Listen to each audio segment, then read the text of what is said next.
No seguimento das distribuições de probabilidade, nós vamos agora estudar duas leis conhecidas, duas leis onde nós conseguimos tirar algumas características e onde existem algumas fórmulas que nos ajudam a determinar a probabilidade de determinado acontecimento, quando seguem essas leis, não é? São elas a distribuição binomial e a distribuição normal.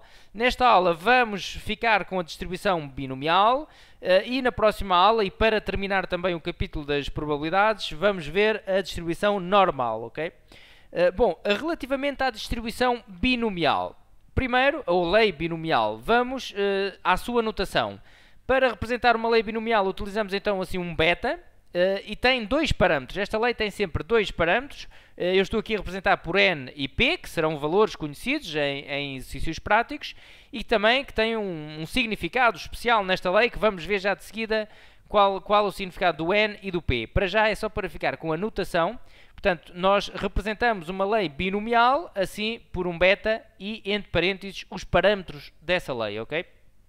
Bom, agora a questão é a seguinte. Nós, perante um teste, uma prova, um exame, seja o que for, no enunciado que nos será apresentado não vai estar identificada a lei binomial diretamente. Ou seja, o que eu quero dizer é que não é habitual no enunciado dizer esta situação segue a lei binomial. Não é habitual. Portanto, seremos nós que teremos de identificar que estamos perante aquela lei binomial para resolver o exercício. Se bem que poderemos até dar a volta, entre aspas, resolver o exercício sem sequer nos apercebermos que estamos na lei binomial. Isso também é possível.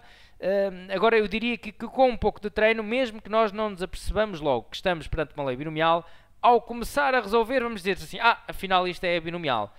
Ok? Eu vou dar um exemplo no final do vídeo onde eu vou resolver sem aplicar a lei binomial e depois vou aplicar a lei binomial exatamente para tentar fazer essa diferença, ok? E para vos alertar para esse facto.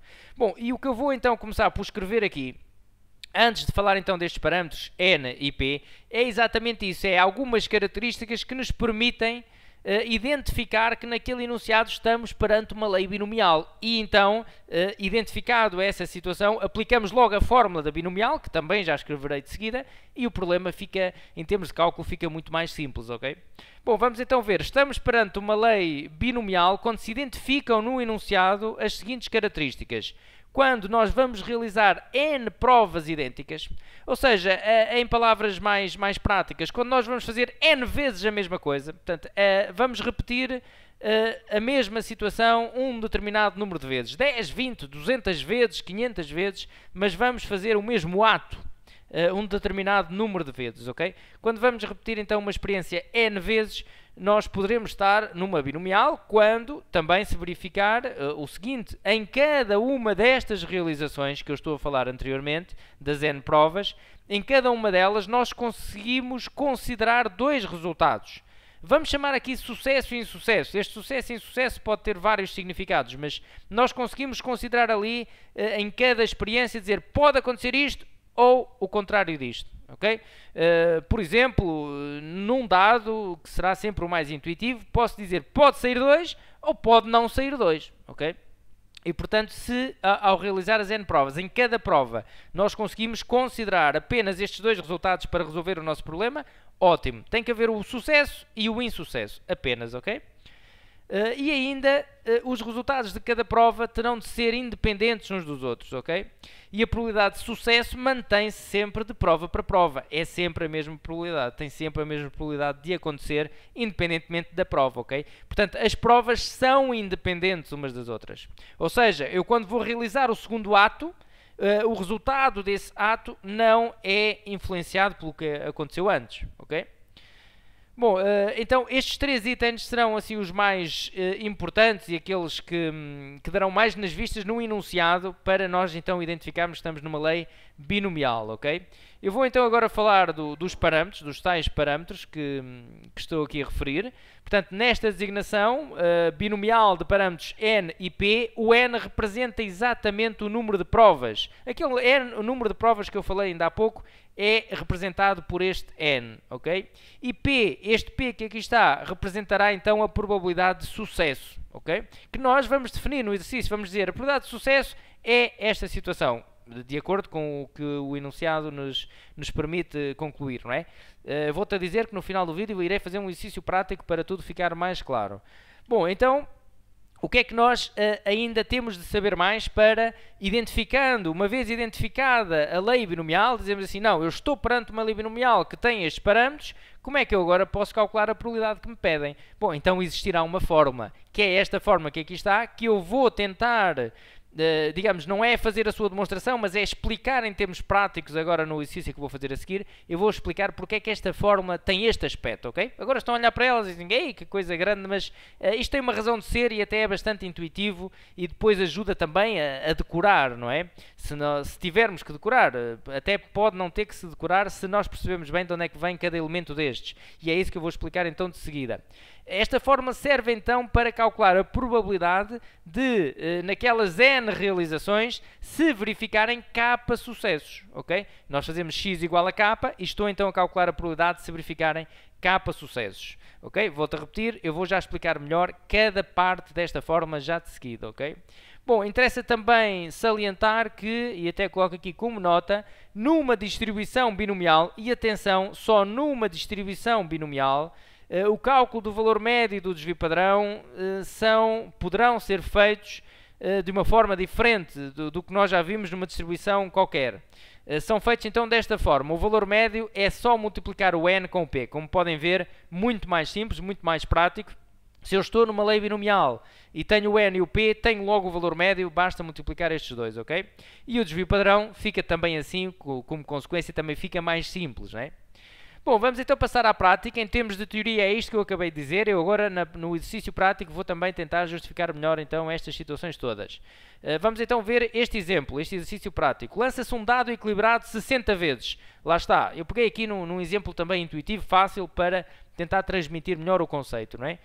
Vamos lançar 60 vezes um dado. Calcula a probabilidade de sair o 3 exatamente 15 vezes. Bom, vou então resolver. E reparem que nós temos isto, eu vou realizar N vezes uma mesma experiência, não é? Eu vou lançar 60 vezes um dado, quer dizer que eu vou fazer 60 vezes a mesma coisa. De realização para realização, de lançamento para lançamento do dado, são independentes. O que vai acontecer num dado não é influenciado porque o que aconteceu antes. E, portanto, consigo, neste exercício, também fazer uma diferença, fazer uma distinção. Eu quero a probabilidade de sair o 3 exatamente 15 vezes. Então, eu posso distinguir estas duas situações. O que me interessa a mim é sair 3 ou não sair 3. Não me interessa nada se é sair 4, se é sair 5, se é sair 2. Tudo o que não é 3 é não sair 3, ok? E consigo perfeitamente, então, fazer esta distinção. Bom, então nós estaríamos aqui perante uma lei binomial e eu, de seguida, vou já resolver então aplicando a lei binomial, ok? Agora, vou resolver antes como se eu ainda não conhecesse a lei binomial, até para percebermos melhor então a fórmula. Bom, então vamos supor que eu vou visualizar aqui os 60 lançamentos. É claro que não vou meter aqui os 60, mas vou colocar alguns e depois coloco reticências. Portanto, vou lançar uma vez, vou lançar outra vez e agora vou colocar reticências e vamos supor que estariam aqui 60, ok? Estão aqui 60 lançamentos. Bom, vamos supor agora que nestes 60 lançamentos acontecia o seguinte, aqui saiu 3, aqui no segundo não saiu 3, aqui saiu 3, por exemplo, aqui não saiu 3 e no último lançamento também não saiu 3. É uma suposição, só para nos ajudar a pensar. Como é que eu calculava então a probabilidade? Bom, eu estou a considerar que eu tenho aqui, portanto, nestes 60 lançamentos, tenho 15 vezes o 3, ok? É isso que eu estou a considerar, porque eu quero a probabilidade de o 3 sair exatamente 15 vezes. Então, eu estou a supor, vamos supor que eu tenha aqui 15 vezes o número 3. Então, eu quero fazer uma interseção, não é? Eu quero calcular a probabilidade de aqui sair 3 e aqui não sair 3 e aqui sair 3 e assim sucessivamente, ou seja, eu posso multiplicar todas estas probabilidades porque estamos a intersetar e são independentes e, portanto, eu posso multiplicar. Qual é a probabilidade de sair 3 no lançamento de um dado? Bom, de sair 3 é 1/6. Então, e de não sair 3 é 5/6. E de sair 3 aqui, 1/6 vezes reticências, aqui colocava 5/6 e aqui 5/6. Ora, o que é que me acontecia? Como eu tenho aqui, portanto, 15 vezes o número 3, eu vou ter 15 vezes 1 sobre 6.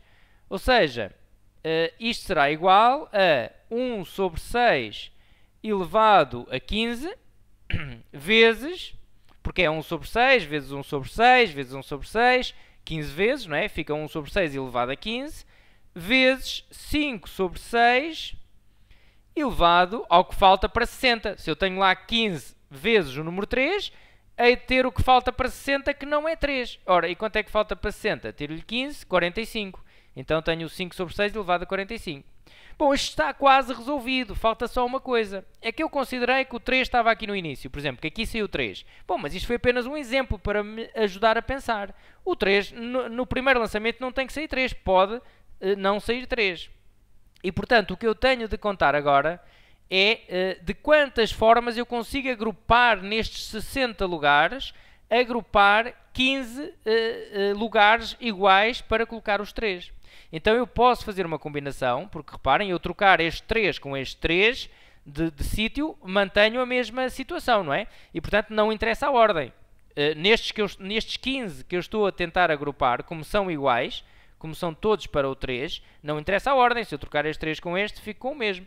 E portanto eu vou fazer uma combinação de 60 lugares 15 a 15, exatamente para contar todas as situações diferentes onde eu posso meter os 3. Porque não tem que ser só esta que eu aqui coloquei, ok? E por isso teria de colocar aqui também uma combinação de 60, 15 a 15, ok?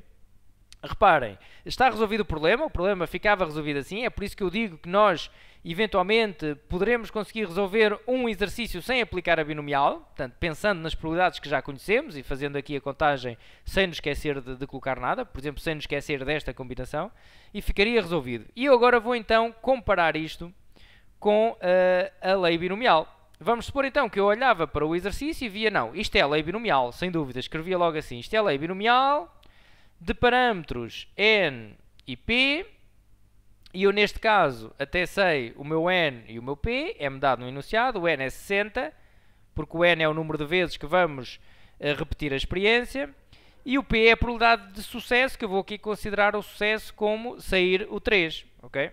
Então é 1 sobre 6. A probabilidade de sair 3 é 1 sobre 6. Bom, e agora o que é que eu pretendo? Eu quero a probabilidade de obter k sucessos. Ok? E eu sei então pela fórmula, e agora comparem a fórmula com o valor que eu tinha aqui anteriormente. Eu tenho nk a k, a probabilidade de sucesso elevado a k, e o contrário do sucesso elevado a n menos k. Ora, aplicando isto ao nosso exercício, reparem, eu quero a probabilidade de 15 sucessos, fica então com 60, porque o meu n é 60, 15 a 15, a probabilidade de sucesso é 1 sobre 6, elevado a 15, vezes o contrário do sucesso, que é 1 menos 1 sobre 6, ou seja, dá 5 sobre 6, elevado a 60 menos 15, que vai dar então 45. Okay? E reparem que assim conseguimos perceber de onde é que vem a fórmula, porque eu fiz aqui sem aplicar a fórmula, é exatamente o que nós estamos a ver, não é? Portanto, ficamos então com esta situação, 60, 15 a 15, 1 sobre 6 elevado a 15, 5 sobre 6 elevado a 45. Ok? Ficamos então por aqui, até uma próxima!